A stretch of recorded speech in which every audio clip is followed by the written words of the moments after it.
11월 23일 드디어 한국에도 돌비 시네마 상영관이 오픈했습니다. 기존에 있던 메가박스 MX관은 돌비 애트모스 사운드를 이용한 상영관이었습니다. 돌비 애트모스에 대해 간단히 말씀드리자면 기존 미디어 사운드를 조금 더 자연스럽고 실감나는 소리로 만들어주는 시스템입니다. 이런 사운드 시스템을 갖추는 것이 돌비 애트모스 상영관이고, 메가박스 MX관은 이 돌비 애트모스 사운드 시스템을 갖춘 상영관을 말했습니다.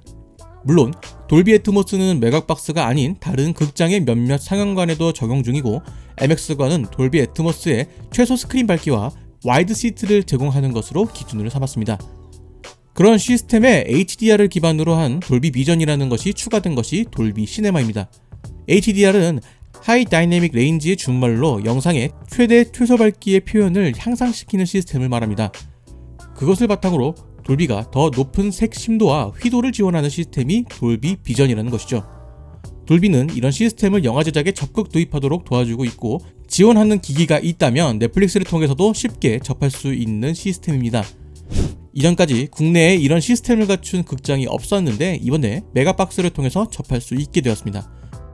서론이 길었습니다. 제가 오픈 당일에 직접 방문하여서 관람을 하고 왔습니다. 결론부터 말씀드리자면 기대에 부응하는 시스템이었습니다. 상영관의 출입구부터 상당히 신경 쓴 것이 느껴지고, 극장 내부도 돌비를 상징하는 컬러인 파란색으로 디자인하였습니다. 상영관에서 가장 먼저 접하게 되는 시트는 이전 코엑스 MX관의 시트보다는 나아졌습니다. 비교적 최근에 개관한 성수 메가박스의 MX관과 비교하면 조금 더 나은 수준입니다. 본래 돌비 시네마에는 리클라이너 시트가 적용되어 있다고 하지만 아쉽게도 메가박스의 돌비 시네마에는 적용되지 않았습니다. 그래도 일반 상영관에 비해 좋은 시트인 것은 맞습니다. 좌석에 앉은 후 보게 되는 극장의 광고는 실제 영화를 상영하는 프로젝터와 다르기 때문에 이 점은 다루지 않겠습니다. 실제 영화가 시작되기 전에 나오는 돌비 시네마의 인트로 영상에서부터 이 상영관의 강점이 느껴집니다.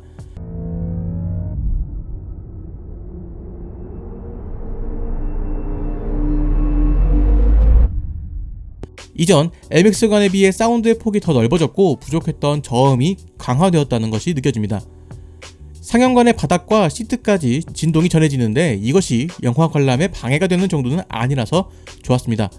거기에 돌비 애트모스의 장점인 소리의 방향성도 훌륭합니다. 이는 상영관에 달려있는 스피커의 개수만 봐도 알 수 있을 겁니다. 이 정도면 소리가 안 좋은 것이 이상할 정도입니다.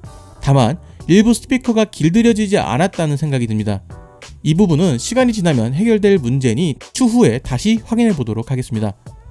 화면도 이전 MX관에 비해 훨씬 좋아졌습니다. 색의 정확도나 스크린 밝기도 개선된 것이 확실하게 느껴집니다.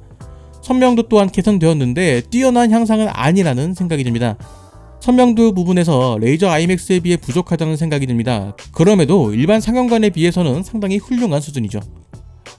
개인적으로 화면 표현 부분에 대해서는 롯데시네마의 LED 상영관인 슈퍼 S가 가장 좋다고 생각합니다. 그 다음이 용화맥과 돌비 시네마가 될 것 같네요. 개인적으로는 용산 IMAX가 돌비 시네마를 앞선다고 생각되는 것은 IMAX 레이저 프로젝터의 힘이라고 생각됩니다. 관련하여 용산 IMAX와 비교를 하자면 저는 취향 문제라고 생각합니다. 용산 IMAX는 IMAX 카메라로 찍은 영화가 보여주는 비율과 선명도에서 강점을 가지고 있지만 사운드에서 약점을 가지고 있습니다. 저음이 강하기는 하지만 그 저음에 소리의 디테일이 모두 죽게 되는 것이죠. 영화의 임팩트를 느끼는 것이 좋으신 분들은 이 점이 장점이 될 수도 있겠지만 소리의 디테일에서 발견하는 쾌감도 분명 존재합니다. 메가박스가 돌비 시네마 시사회 영화로 포드 V 페라리를 선정한 이유가 그렇습니다. 포드 V 페라리의 가장 큰 장점은 디테일한 엔진음입니다. 자동차의 엔진음은 모든 소리의 음역대가 고루 존재하는 소리입니다. 때문에 이런 부분이 좋지 못한 스피커로 듣게 된다면 제대로 느껴지지 않게 되는 것이죠. 결국 영화에 따라 적합한 상영관이 존재한다는 것입니다.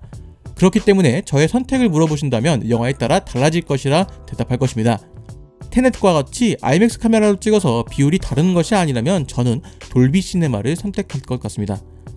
정리하자면 돌비 시네마는 한국에서 가장 훌륭한 상영관이라 해도 손색이 없을 겁니다. 화면과 사운드, 좌석까지 모든 것이 최상의 상태를 보이고 있기 때문에 한국에서 가장 좋은 환경이라 생각됩니다. 다만 이런 것들이 관련 지식이 없는 분들에게 얼마나 드라마틱하게 받아들여질지는 모르겠습니다. 정확한 비교를 위해서는 같은 영화를 돌비 시네마와 일반 상영관에서 보는 것이 가장 확실한데 그럴 가능성은 거의 없을 겁니다. 거기에 스크린에서 돌비 비전이 작용되고 있다는 점이 크게 눈에 띄지 않았습니다. 집에 OLED TV가 있어서 관련 콘텐츠를 많이 소비하는 편인데 그 정도의 색감 표현이 이루어지지 않아서 아쉽게 느껴집니다. 용산 IMAX와 슈퍼S에서는 비슷하게 느껴지는 부분이었기에 더더욱 아쉽게 느껴지네요. 그럼에도 집 근처에 있는 영화관에만 가보셨던 분들은 한 번쯤 체험해보시면 좋을 것 같습니다. 이런 돌비 시네마가 생긴 것에 열광하는 이유는 한국의 극장이 상영관에 크게 신경 쓰지 않은 모습을 보이기 때문입니다. 영화를 상영하는 극장임에도 일부 상영관에는 귀가 찢어지는 듯한 소리가 들리기도 하고 영화의 안부 표현이 상당히 부족하며 심지어는 스크린이 가운데가 아닌 한쪽으로 몰려있기도 합니다. 이렇게 극장이 상영 환경에 신경 쓰지 않기 때문에 좋은 극장만 찾아다니게 되는 것이라 생각합니다. 극장이 극장 시설보다 다른 곳에 더 신경 쓰는 것 같습니다. 이렇게 극장 환경을 신경도 안 쓰면서 관객들이 극장을 찾기를 바라는 것은 너무한 거 아닌가요? 괜히 넷플릭스 탓하지 말고 제발 시설에 투자를 했으면 좋겠습니다. 투자가 안 된다면 관리라도 제발 똑바로 해주셨으면 하는 바람을 가지고 마무리하겠습니다.